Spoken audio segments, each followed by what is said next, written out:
জানিস তো আজকে পাশের বাড়ির জেঠিমাদের ঝগড়া হচ্ছিল।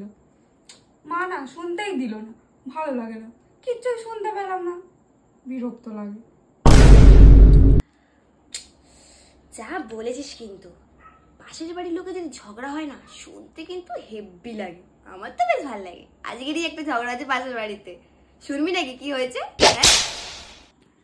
হ্যাঁ বল বল, কি হয়েছে? ঝগড়া হয়েছে পাশের বাড়িতে আজকে?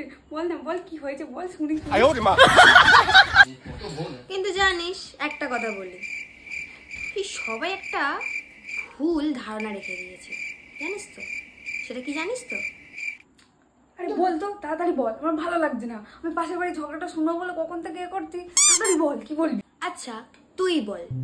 আমরা হচ্ছি মেয়ে, আমাদের জন্মগত অধিকার পরচর্চা পরনিন্দা করা, কিন্তু লোকে এটা বোঝে না, ভাবে মেয়েরা যেখানেই বসে সেখানেই শুধু পরচর্চার পরনিন্দা হয়।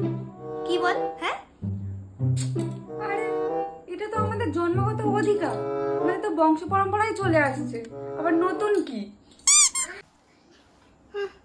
অথচ এই ছেলেরাই যদি এক জায়গায় গোলটা পাকিয়ে বসে থাকে তখন কি বলে জানো?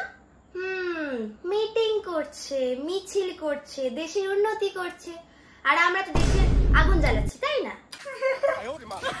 কি বলিস না, ছেলেরা করলে মিটিং আর আমরা করলে তো প্রেম পিসি, এটা তো জগৎ সংসারেই চলে আসছে, তুই জানিস না? বলিস না তুই।